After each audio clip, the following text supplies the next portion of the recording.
One more shout out to Creator. Fuck, I love that band so much. Shout out to Nuclear Blast Records, Luana. What's up? Thank you so much for taking care of us and taking care of all those great bands that Nuclear Blast Records has signed. But now, that right there was Frozen Void, and that is brand new. I don't even think it's released yet. I don't know too much about it, but the good news is we've got the 4 dudes sitting with me right now. We've got Eric. What's up, dude? Hey, how's it going, everybody? Wes. Yeah. Tyler. And Alex. Hey. And this is Weresquatch. They're from Portland, Oregon, and you guys just heard complete thrash maniacs. Dude, what's up with Weresquatch? Hey, I'm Eric. I'm the guitar player and vocals, and started a band back in '09, and it was called Death Proof back then, and here we are now. 2000. Same band, all or totally different members. I'm the only original member. I've gone through a bunch of different weirdos and flakes. Yep, through I Craigslist understand. and whatnot. I get it. And Portland's full of weirdos. Yep. And Russ but gets yeah, that. Yeah, it's like and it's where it is now, and I'm really happy with it. And that's why we finally recorded a full-length record with the lineup we have now. I'm glad I waited. Right on. And Wes is the bass. Yep. Tyler is drums. Yep. And Alex is keyboards. No, just kidding. He's Bagpipes. guitar. Yeah, he's bagpipes. Plays a hurdy-gurdy. That's right, dude. And so all 4 of you recorded on the album and played, and now this is not a project. This is a band. That's Oh right. yeah, Of course. full-on band. It's a lifestyle. It's a lifestyle. Squatching. So tell us about the album. Is this a full length? Is it released yet? It sounds like you guys just got signed to Moonspell Records. Oh yeah, Stormspell Records. Stormspell Records. Yeah, Stormspell Records. They're releasing the record for us, and should come out in February. That's when they're at least saying it is. And but yeah, it's a full-length record, 8 tracks, about 35 minutes, and it's in your face and relentless, and it just goes, just shredding. Stormspell Records. Yeah, Stormspell Records. Right on. And how'd you guys get hooked up with that? They were the only record label that responded to all the email that's sent out. Okay. So right on.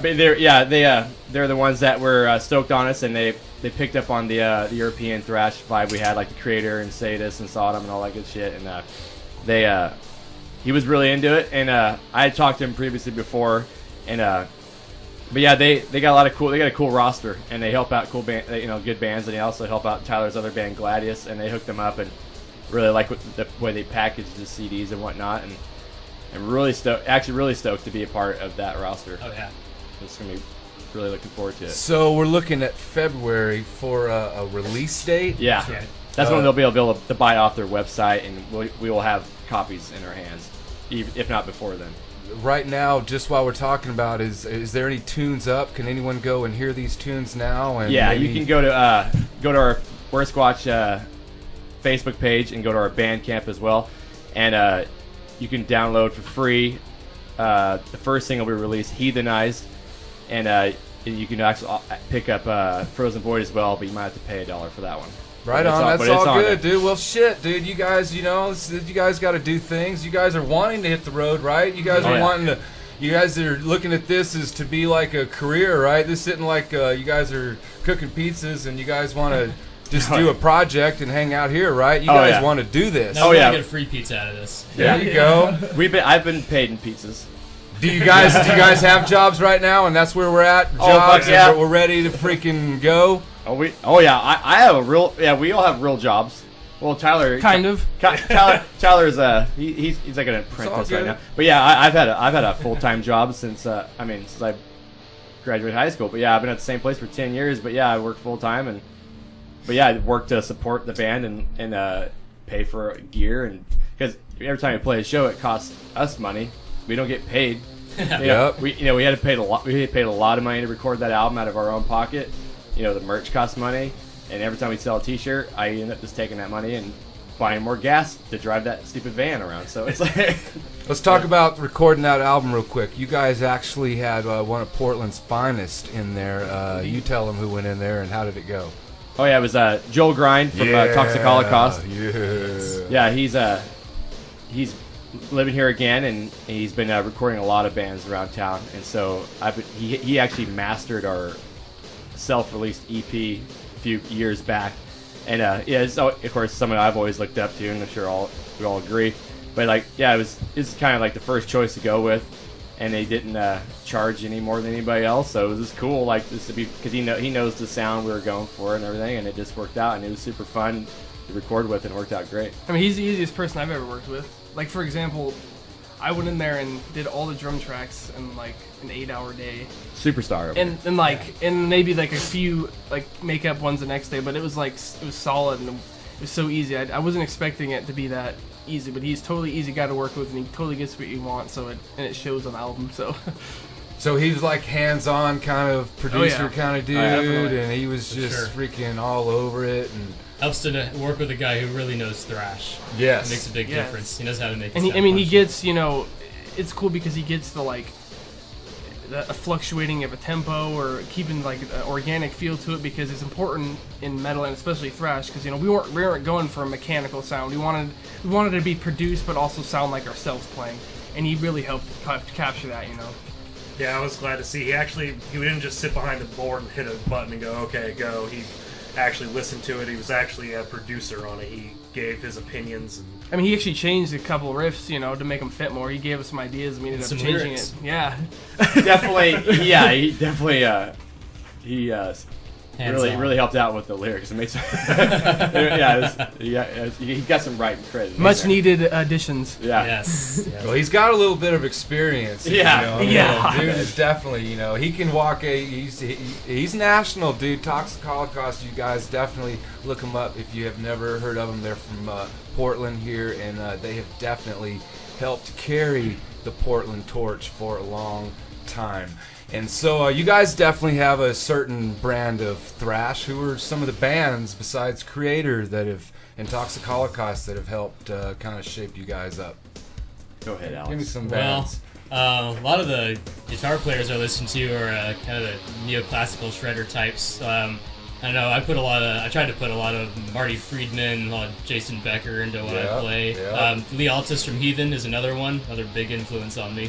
Paul Gilbert. Anything like that? Yeah, I saw Heathen on your guys' Facebook page, and I was almost shocked. That's a band that you almost have to be an old school thrash dude. You don't hear about that band anymore because they've never really played. They're such a San Francisco Bay thrash band, but man, dude, in the 80s, I remember sitting in my room and fucking listening to Heathen for sure, dude. We're me and Eric, maybe Alex, are Portland's biggest fans, probably. Yeah, probably. So if they ever want to tour, we'll be there, front row. Yeah, definitely. We are Heathen's biggest fans. We even have a song. Heathenized. Yeah, Heathenized. The one you download for free. That's put that full on together. The riffs and drums are totally Heathen inspired on that. Yeah, song, when we were writing the song, we joked around like the song's very heathenized. We were thinking and so we literally wrote the lyrics around heathenism. It's like if I could call it heathenized. That is freaking great, dude. I mean, that is amazing. I would have never put that together. But yeah, dude, that band right there and many others, you can hear it in the Weresquatch sound. And what about the name, dude? Where'd you come up with that? Is it just a Northwest deal? Do people give you hell over that? Or no, I'll take that one out. Before I started the band, I'm always been a big avid Sasquatch believer and lover, and I was just jamming in my room one day playing guitar, and this is when I first started thinking about starting a band, and I was writing riffs, and I was I saw a weird picture of a werewolf that looked really fucking gnarly. It was actually a Black Dollar Murder t-shirt, and it was just wild looking. I was like, man, that's like a super wolf, And I was and I started thinking, I was like, well, when a werewolf bites something and it gets infected, it becomes like a werewolf. And I was like, what if a Sasquatch and a werewolf got in a fight, and then that Sasquatch got bit, and the next full moon you got a fucking Weresquatch. See, dude, you don't have to be stoned to come up with all kinds of shit. Dude. Highly caffeinated will get you some crazy fucking ideas as well. There you go, dude. That's awesome, man. Well, I screwed it up one night in September, dude. But I think I've been doing pretty good, dude. I've been practicing, dude. I got Weresquatch down. All right, let's get to these tunes, man. We've got an exclusive coming up, and you guys can tell us about Witch Ripper. We've got a part 1 and a part 2. Talk about those two songs real quick before we get Okay, I'll try to make it quick. the idea behind these songs was like during the Salem witch trials and whatnot.